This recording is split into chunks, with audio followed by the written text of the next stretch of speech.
अस्सलाम वालेकुम दोस्तों, कैसे हो आप लोग। अभी इस वीडियो में बात करने वाला हूँ प्रोबेशन पीरियड में आप ट्रांसफ़र ले सकते हो या नहीं, क्या क्या रूल रेगुलेशन है और किस तरह से आपका ट्रांसफ़र हो सकता है या नहीं भी हो सकता है, सब कुछ के बारे में बात करूँगा। चलो अभी यहाँ पे पहली चीज़ बताता हूँ आप लोगों को, जो बहुत सारे लोग आप पूछते हैं, जैसे सऊदी अरब में आ रहे हो, नए आ रहे हो, तो आपका उस टाइम पे भी प्रोबेशन पीरियड चलता है 30 डेज, 90 डेज या फिर 60 डेज, या फिर इसको जो है कंपनी बढ़ा करके 180 डेज भी कर सकती है। ऐसे टाइम पे जैसे आपने कहीं से भी आए, इंटरव्यू दे के सब कुछ हो गया, आप आए यहाँ पे और कंपनी देखती है भाई इस बंदे को जिस काम के लिए बुलाया वो काम ये कर पा रहा है या नहीं कर पा रहा है। और आप भी देखते हो कि जो मैंने मुझसे बात की थी, मुझसे जो कॉन्ट्रैक्ट किया था, उस हिसाब से मुझे काम मिल रहा है, नहीं मिल रहा है, या फिर कुछ अलग तरह से हो रहा है, मेरे को काम नहीं दे रही है, ये वो ऐसा कुछ भी अगर होता है तो इस कंडीशन में आपका ये प्रोबेशन पीरियड चलता है। तो क्या ऐसे कंडीशन में आप ट्रांसफ़र ले सकते हो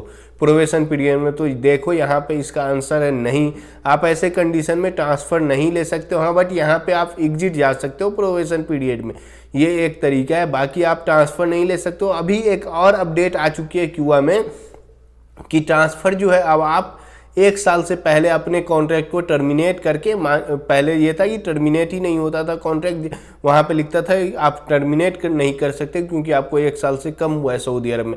बट अभी आप टर्मिनेट कर सकते हो और आपका जो है ट्रांसफ़र हो जाएगा। जैसे ही आप कॉन्ट्रैक्ट पूरा करोगे तो वो आपका ट्रांसफ़र हो जाएगा। अभी जो आप 1 साल से पहले आप टर्मिनेट करना चाहोगे, जैसे मान लो 1 साल का कॉन्ट्रैक्ट है और 1 साल से पहले आप टर्मिनेट करना चाहोगे तो टर्मिनेट हो जाएगा, फिर आप नई कंपनी से रिक्वेस्ट मंगवा के दूसरे कंपनी में जा सकते हो। ये नए लोगों के लिए, ठीक है।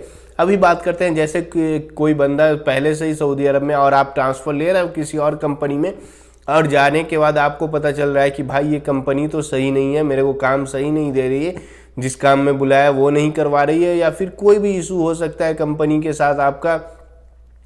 तो ऐसे कंडीशन में, या फिर कंपनी भी देखती होगी भाई ये बंदा काम वाम कर रहा है, सही से नहीं कर रहा है, सारा कुछ वहाँ पे कंपनी चेक करती है। तो ऐसे कंडीशन में क्या रूल है, जब आप कोई नई कंपनी में यहाँ से वो निकल के कहीं और गए, मान लो सोच रहे हो कि ये कंपनी तो अच्छी नहीं है बट मैं जा रहा हूँ, इससे अच्छी कंपनी होगी, बट जाने के बाद आपको पता चलता है क्या कि ये कंपनी तो उससे भी ख़राब है, अब तो मैं फंस गया। तो ऐसे कंडीशन में आपको क्या करना है, ऐसे कंडीशन में आप ट्रांसफ़र ले सकते हो, ठीक है। प्रोबेशन पीरियड में जो भी आपका 30 डेज, 60 डेज, 90 डेज का जो भी प्रोबेशन पीरियड होगा, एज पर कॉन्ट्रैक्ट वहाँ पे लिखा होता है आपका प्रोबेशन पीरियड इतना दिन होता है। ऐसे कंडीशन में आप ट्रांसफ़र ले सकते हो, कोई दिक्कत नहीं, कंपनी नहीं रोक सकती है आपको, ठीक है।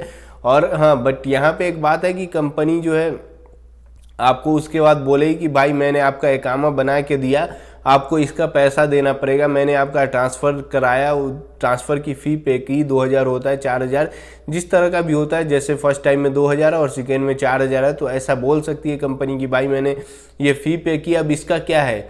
तो ऐसे में आपको जो है कंपनी को यहाँ पे ये पैसा तो देना पड़ेगा। मान लो अगर आपने इकामा कंपनी ने बना दिया और आप तब भी बोल रहे हो कि मुझे ट्रांसफ़र लेना है, तो भाई यहाँ पे कंपनी तो बोलेगी ना कि आपको ट्रांसफ़र तो मैं दे दूंगी। मान लो कंपनी एग्री भी हो गई देने के लिए, बट वो बोलेगी मेरा इकामे का पैसा तो आपको देना पड़ेगा। तो ऐसे कंडीशन में आपको पैसा देना पड़ेगा, वो कंपनी का पैसा बनता भी है।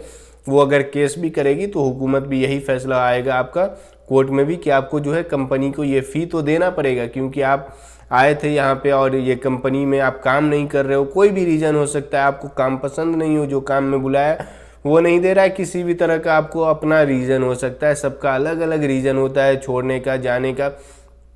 तो वो है, या फिर इकामे का पैसा और या फिर ट्रांसफ़र की फ़ी जो भी होती है वो तो देना पड़ेगा, बाकी आप ट्रांसफ़र ले सकते हो। तो उम्मीद है मैंने बता दिया भाई। प्रोबेशन पीरियड में बहुत सारे लोगों का सवाल आता था कि प्रोबेशन पीरियड में कैसे ट्रांसफ़र हो सकता है।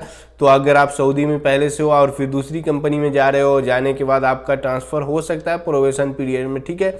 जो लोग नए आ रहे हैं उनका ट्रांसफ़र नहीं हो सकता, वो एग्जिट जा सकते हैं, बट हाँ 1 साल के बाद आपका ट्रांसफ़र हो सकता है। 1 साल रुकना पड़ेगा और वहाँ पे आपको अपडेट भी अब आ चुकी है कि आप 1 साल पहले से ही टर्मिनेट कर सकते हो। मतलब टर्मिनेट का मतलब क्या है कि आपका जो ये कॉन्ट्रैक्ट है आप इसको पूरा करोगे और ये पूरा होने के बाद आप दूसरा कॉन्ट्रैक्ट नहीं करना चाहते हो कंपनी से। इसका मतलब ये है, ऐसा नहीं है कि आप सोच रहे हो कि मेरा 2 साल का कॉन्ट्रैक्ट है, मैं 1 साल में ही टर्मिनेट करके, ऐसा नहीं। ये कॉन्ट्रैक्ट ख़त्म होने के बाद आप ट्रांसफ़र ले सकते हो, ऐसा है। तो चलो मैंने उम्मीद है समझा दिया होगा प्रोबेशन पीरियड का क्या रूल रेगुलेशन है। वीडियो पसंद आई हो लाइक करना और चैनल पे नए हो तो सब्सक्राइब कर लो। Thank you for watching, see you in next video.